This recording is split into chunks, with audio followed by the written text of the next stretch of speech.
Are new investors flocking to gold, and are they behind the rally that's seeing the yellow metal push to a one-month high? Joining us today is Jeff Christian, Managing Director for CPM Group. Jeff, good to have you back in studio. It's good to be here. It's happy to speak with you today. We covered your yearbook launch earlier today. Yes, glad to have that out of the way. I mean, I think it went very well, and it was good. And one thing that really struck me was that you said we're seeing a lot of new investors enter the gold market, more than last year, and especially more than 2 years ago. Who are they?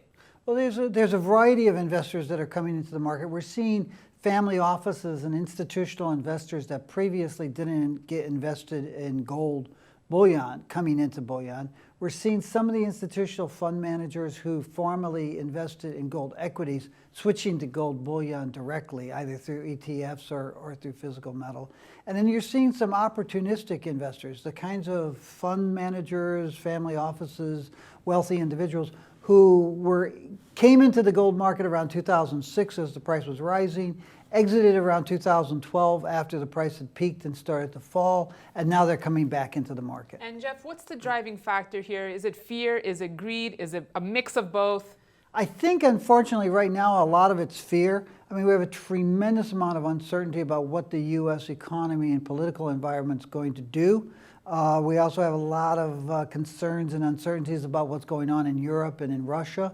And I think that there's a lot of people who were turning to gold, who didn't turn to gold in the past because they suffered mightily in 2007, 2009, and they watched gold prices rise very sharply at that period of time. So this time around, they're saying we may go back into that kind of financial crisis and or recession, and we should probably have some of our assets in gold. Now, I know the yearbook found that gold should be stronger in the second half of the year, correct? Right. Where are you seeing prices headed here?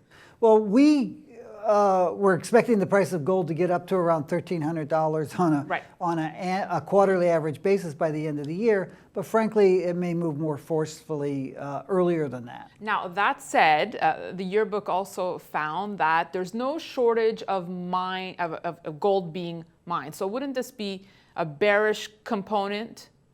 I wouldn't say that there's no shortage of gold being mined. There has been an increase in gold mine production since 2008, 2010. We've seen a lot of gold come into, new gold mine production come into operations, and you're seeing a little bit more of that this year and maybe even into next year.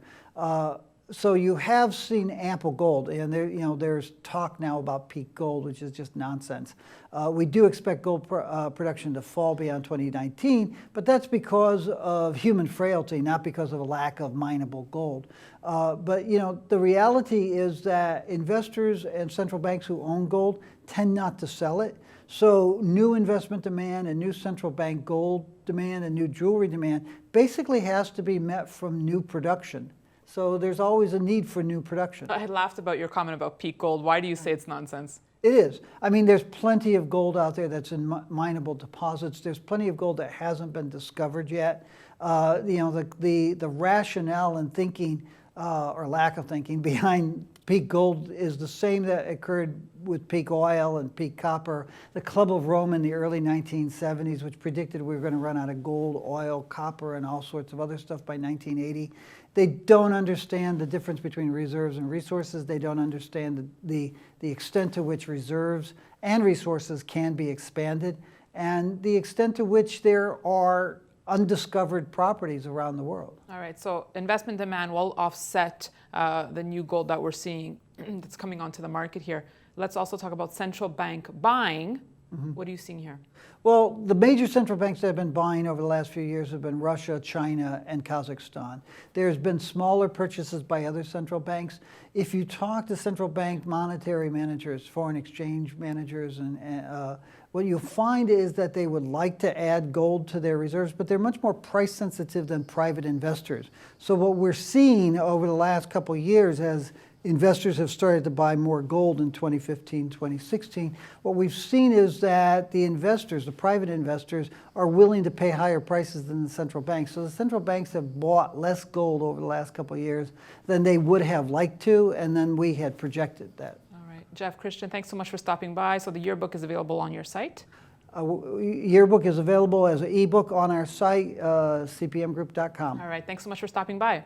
You're welcome. And thanks for watching this edition of Kitco's Gold Report. We'll see you tomorrow.